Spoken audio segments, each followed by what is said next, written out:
मस्त ही पाहू शकता आपली चिकनची भाजी कशी सुंदर तर्री वगैरे आली, कलर किती छान आलाय पाहू शकता ते. तर याचा मी मसाला कसा तयार करून ठेवते, चला तर मग तुम्हाला आता मस्त दाखवते. बघू इथे मी या लसणाच्या कांड्या घेतलेल्या आहे भाजून, बघू शकता. ह्या लसणाच्या कांड्या अख्ख्याच भाजून घ्यायच्या आहे न सोलता, याची टेस्ट भाजीला खूप छान लागते. इथं मी अख्खी कोथिंबीरची जुडी घेतलेली आहे, तेलामध्ये भाजून घेतलेली आहे. इथे पण मी अख्खे कांदे भाजून आणि सोलून घेतलेले आहे. इथे मी अद्रक घेतला आहे, अद्रक बघू शकता मी असं भाजून घेतलेलं आहे. ह्या अशा पद्धतीने जाळीवर ठेवून गॅसवर भाजून घेतलेलं आहे. आणि इथं खोबऱ्याचे काप मी कढईमध्ये तेल टाकून आणि कढईत भाजलेले आहे. हे गॅसवर डायरेक्ट खोबऱ्याची वाटी भाजलेली नाही. याचं कारण असं आहे की खोबऱ्याची वाटी कधी पण गॅसवर डायरेक्ट भाजायची नाही, भाजी कडू लागते आणि खोबरं पण वाया जातं. त्यामुळे कधीच पण खोबरं त्याची टेस्ट बदलून जाते. कढईतच तेल टाकून भाजून घ्यायचं आहे. कांदे, लसूण आणि अद्रक फक्त गॅसवर जाळीवर ठेवून भाजून घ्यायचे आहे. याच्याने टेस्ट खूप छान येते. काही बायका डायरेक्ट वाटी भाजतात, पण ते ठीक आहे, ज्याची त्याची पद्धत. पण ह्या अशा माझ्या पद्धतीने एकदा तुम्ही हा मसाला करा. तर हा कसा भाजलाय मी तुम्हाला दाखवते. पद्धतीने गॅसवर कांदे ठेवून घेतले आहे, मस्त भाजून घ्यायचे. तुम्हाला एक कांदा चिरून दाखवते मी. हा पूर्ण अख्खा कांदा आहे, याच्यात फक्त असं एक चीर मारून घ्यायची आहे.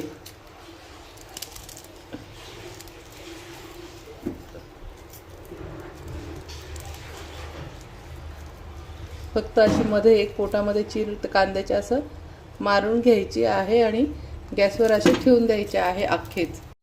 हे झाले मैत्रिणींना आपले कांदे भाजून. तर बघू शकतात एकदम मस्त काळे काळे केलेले आहे. तर आता हे जे आहे हे काळं पूर्ण घ्यायचं नाही मसाला वाटण्यासाठी. हे जे कांद्याचं वरचं आहे हे काढून टाकायचं.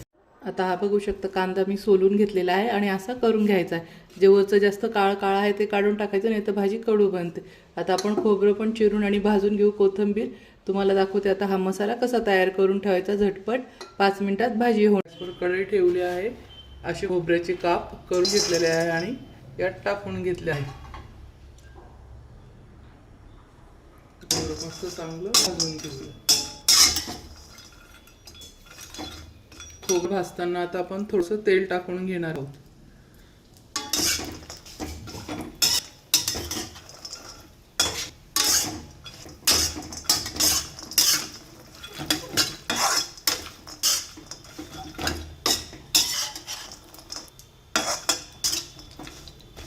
तेल टाकून खोबरं भाजलं तर एकदम छान पण भाजलं जातं आणि मसाला पण छान तेलकट तयार होतो आणि खोबऱ्याचं पण ते सुटतं अजूनच जास्त. तर आपण हे चांगलं लाल भाजून घेऊ. अशा पद्धतीने खोबरं भाजून घेतलं आहे, बघू शकता. आता हे आपण काढून घेऊ. तुम्ही पाहू शकता आपण जेवढं तेल टाकलं तेवढंच तेल राहील. खोबरं तेल कधी पीत नसतं, एवढंच आहे. आता पुन्हा याच तेलामध्ये थोडं ते टाकून घ्यायचं आहे. आता याच कढईमध्ये पूर्ण बघू शकता अख्खी कोथिंबीरची जुडी घेतलेली आहे काळ्यांसहित. याच्यामध्ये मी फक्त मूळ काढून घेतलेली आहे. पण आपण 2 मिनिटं परतून घेऊया. जास्त नाही परतवती, थोडीशी त्याच तेलामध्ये. पूर्ण मोठी जुडी घेतलेली आहे, 10-20 रुपयावाली जी मोठी जी आपण मेथीसारखी मोठी कोथिंबीरची जुडी येते ती घेतलेली आहे. ती पण तेलामध्ये थोडी परतून घ्यायची आणि कोथिंबीर काड्यांसहित पूर्ण घ्यायच्या आहे. बघू शकता ह्या कवळ्या जाड काड्या पण घ्यायच्या आहेत. फक्त मुळं काढून टाकायचे आहे आणि निब्बर काड्या. ती पण ह्या तेलात 1 मिनिट परतून घेऊया.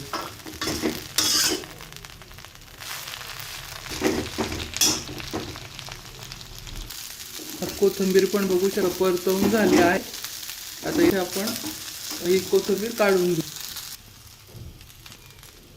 आता इथे मी 10 लसणाच्या कांड्या केल्या आहे, मोठ्या मोठ्या बघू शकता. आता ह्या जाळीवर ठेवून ह्या भाजून घेतले, डायरेक्ट अख्ख्या घेतलेल्या आहे. ह्या न सोलता मी अशा घेतलेल्या बघू शकता.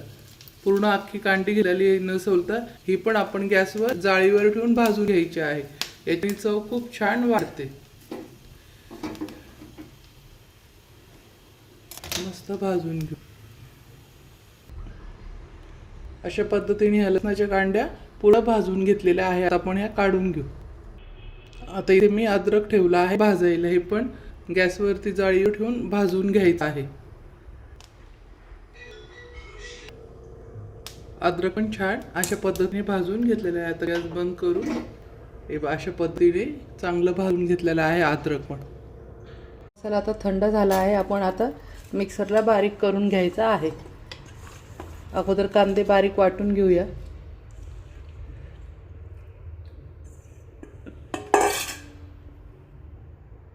कांदे अगोदर बारीक वाटून घ्यायचे आहे. अशा पद्धतीने कांदा मी बिगर पाण्याचा दळून घेतलेला आहे मिक्सरच्या भांड्यामध्ये. यात एक थेंब पण पाणी टाकलेलं नाही. आता आपण खोबरं बारीक करून घ्यायचं आहे.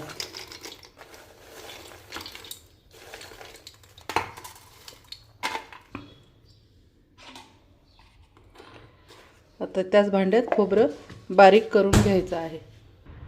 खोबरं पण पाहू शकता मी हे बिगर पाण्याचं दळलेलं आहे. ह्या मसाल्यामध्ये कशातच पाणी टाकायचं नाही. आपण हा टिकाऊ मसाला करतोय आणि असं जर आपण दळून ठेवलं तर चिकन फ्राय, मटन फ्राय किंवा फिश फ्राय, व्हेजच्या भाज्या आपण करू शकतो. आणि जर समजा अजून एकदम बारीक पाहिजे असेल तर तुम्ही जेव्हा पण भाजी कराल थोडंसं पाणी टाकून मिक्सरला फिरवून घ्या. पण नाही पण फिरवलं तरी चालतं. आपण जे आता डाळ दाण्याचं पीठ करून ठेवलं आहे त्याची रेसिपी मी टाकली आहे ऑलरेडी. ते थोडंसं 1 चमचा एवढंच पीठ आणि बाकीचा हा मसाला टाकला तर भाज्या खूप छान बनतात. तर हे पण आता ह्या कांद्याच्या याच्यातच आपण आता काढून घेणार आहोत.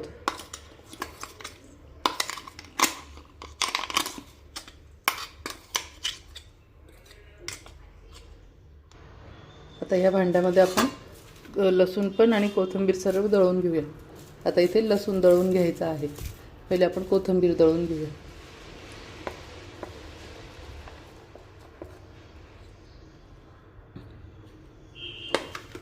कोथिंबीर पण बिगर पाण्याचीच दळायची आहे.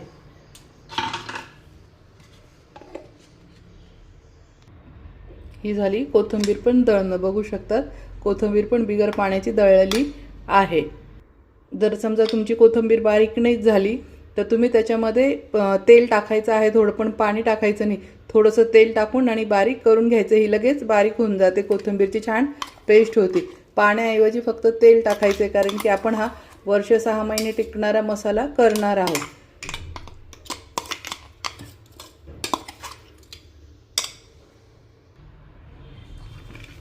आता लसणाची थोडी थोडी वरची ही घाण काढून घ्यायची आहे. जास्त काढायची नाही आहे. फक्त हे जे आहे आपली ही काडी असते लसणामध्ये ही काडी आणि हे वरचं देठ आहे हे टोक हे काढून घ्यायचं आहे फक्त असं. आणि लसूण तसंच टाकायचं आहे न सोलता.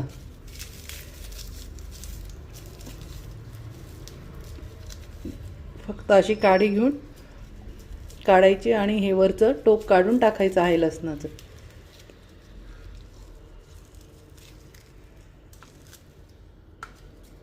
अशा पद्धतीने सर्व काढून आणि मिक्सरच्या भांड्यात याची पण न पाणी टाकता पेस्ट करून घ्यायची आहे.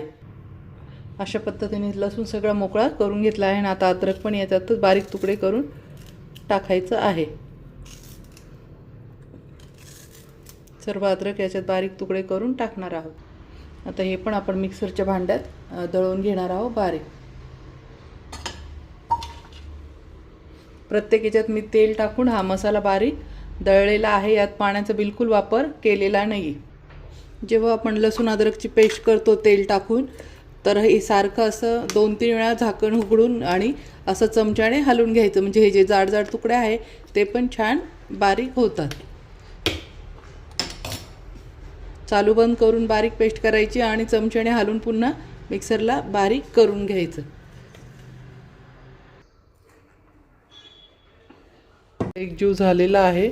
आता आपण मिक्सरच्या भांड्यात पुन्हा एक बरका फिरून घ्यायचा आहे म्हणजे हा एकजीव छान होऊन जाईल. हे असं हाताने पूर्ण मॅश करून आणि पुन्हा मिक्सरच्या भांड्यात थोडं थोडं घेऊन छान बारीक पेस्ट करून ठेवायची आहे. जर तुम्हाला हवं असल्याचं नसेल नको असेल तर तुम्ही असंच डायरेक्ट फ्रीजमध्ये ठेवू शकता. एअरटाईट डब्यामध्ये किंवा स्टीलच्या डब्यात कशात पण ठेवला तर हा खराब होत नाही.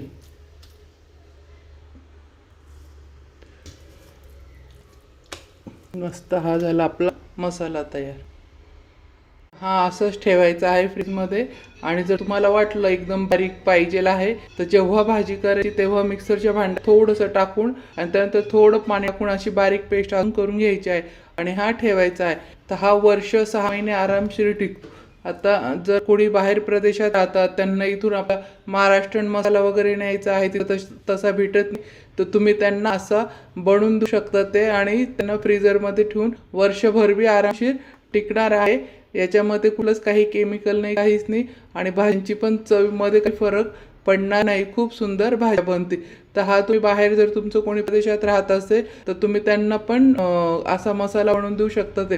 त्यानंतर हॉस्टेलला मुली आहेत, त्यांना नॉनव्हेज वगैरे खाण्याची इच्छा असेल, पण त्यांच्या हॉस्टेलला जर फ्रीज असेल तर त्यांना पण तुम्ही हा मसाला बनवून देऊ शकता. चिकन वगैरे धुवून आणि हा मसाला टाकून, मीठ टाकलं का झालं, मीठ मिरची टाकून, आणि हॉस्टेलच्या मुलांना मी यातच मसाला हळद वगैरे सगळं कालून देऊ शकतात ते. म्हणजे ते फक्त चिकन धुवून मीठ टाकून आणि ह्या मसाल्यात भाज्या बनवू शकतात ते.